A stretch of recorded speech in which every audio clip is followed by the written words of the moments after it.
السلام علیکم پیارے ساتھیوں، کیا آپ کو پتہ ہے کہ موت کیا ہے؟ آئیے جانتے ہیں کہ موت کیا ہے۔ اس سے پہلے آپ میرے چینل کو سبسکرائب کریں تاکہ ہر آنے والی نئی ویڈیو آپ تک پہنچ سکے اور آپ کے لیے بھی صدقہ جاریہ بنے۔ موت ایک اٹل حقیقت ہے، کسی کو بھی اس سے مفر نہیں۔ اس سے نہ شاہ بچے، نہ گدھا اور نہ صالحین اور نہ ہی انبیاء کرام، حتیٰ کہ موت اور ملک موت کو بھی اس کا ذائقہ چکھنا ہے۔ جو بھی پیدا ہوا ہے اسے مرنا ہے، اور سرائے فانی میں جو بھی آ کر ٹھہرا ہے اسے یہاں سے کوچ کرنا ہی ہوگا۔ بلکہ فلسفہ زندگی بھی ہی ہے کہ موت کیا ہے، برحق ہے۔ پھر اللہ تعالیٰ قرآن پاک میں ارشاد فرماتے ہیں، ہر متنفس کو موت کا ذائقہ چکھنا ہے، اور تم کو قیامت کے دن تمہارے اعمال کا پورا بدلہ دیا جائے گا۔ تو جو شخص آتش جہنم سے دور رکھا گیا اور جنت میں داخل ہو گیا وہ کامیاب ہو گیا۔ رسول اللہ صلی اللہ علیہ وآلہ وسلم کثرت سے موت کو یاد کیا کرتے تھے۔ آپ صحابہ کرام کو فرماتے کہ موت کی تیاری کریں۔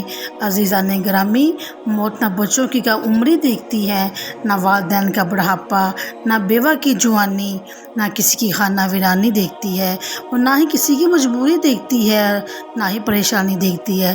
بلکہ جب وقت مقررہ آ جاتا ہے تو لمحہ بھر کے لیے نہ یہ آگے ہوتی ہے نہ یہ پیچھے ہوتی ہے۔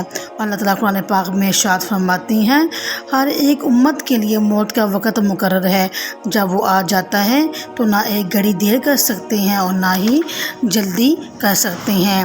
موت اپنے وقت مقررہ پر آ پہنچے گی۔ اللہ سبحانہ تعالیٰ نے کمال شفقت کرتے ہوئے ہم سے یہ وقت پوشیدہ رکھا ہے۔ کسی کو نہیں معلوم کسے کب کہاں موت آئے گی، تاکہ انسان ہمہ وقت اس کے لیے تیار اور ہوشیار رہے۔ کسی کو معلوم نہیں وہ کل کیا کرے گا، اور کسی کو خبر نہیں کہ سرزمین میں سے موت آئے گی۔ اللہ تعالیٰ سب کچھ جاننے والا اور باخبر ہے۔ پھر آپ صلی اللہ علیہ وآلہ وسلم کثرت سے موت کو یاد کیا کرتے تھے۔ رحمت للعالمین نے دنیا کی زندگی کو مسافر کی مدت و استراحت کے ساتھ تشبیہ دی ہے۔ حضرت عبداللہ بن مسعود بیان کرتے ہیں کہ ایک مرتبہ رسول اللہ صلی اللہ علیہ وآلہ وسلم ایک چٹائی پر آرام فرما رہے تھے، اور آپ صلی اللہ علیہ وآلہ وسلم کے جسم اطہر پر اس چٹائی کے نشانات پڑ چکے تھے۔ جب آپ صلی اللہ علیہ وآلہ وسلم نیند سے بیدار ہوئے تو میں نے اپنے ہاتھوں سے وہ نشانات صاف کرتے ہوئے عرض کی، اے اللہ کے رسول، آپ پر میری ماں باپ قربان، اگر آپ اجازت دیں تو ہم آپ کے لیے چٹائی کے اوپر کوئی چیز یا بستر بچھا دیا کریں۔ تو آپ صلی اللہ علیہ وآلہ وسلم نے ارشاد فرمایا، مجھے دنیا سے کیا غرض؟ دنیا میں میرا قیام تو صرف اس مسافر کی طرح ہے جو کچھ دیر آرام کرنے کے غرض سے کسی درخت کے نیچے رکا اور پھر اسے چھوڑا اور اپنی راہ لے لیں۔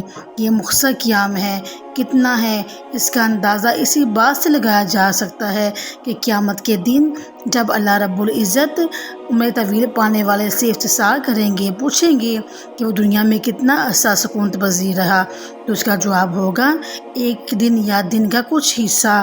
قرآن پاک میں اللہ تعالیٰ فرماتے ہیں، اللہ تعالیٰ پوچھے گا کہ تم لوگوں میں کتنے برس رہے؟ وہ کہیں گے کہ ہم ایک روز یا ایک روز سے بھی کم رہے تھے۔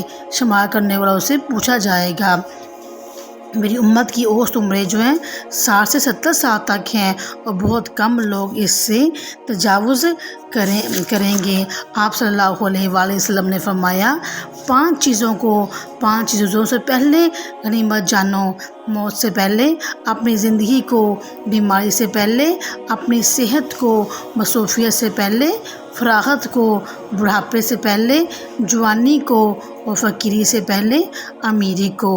ذرا غور فرمائیں، وقت کس قدر تیزی سے گزر رہا ہے۔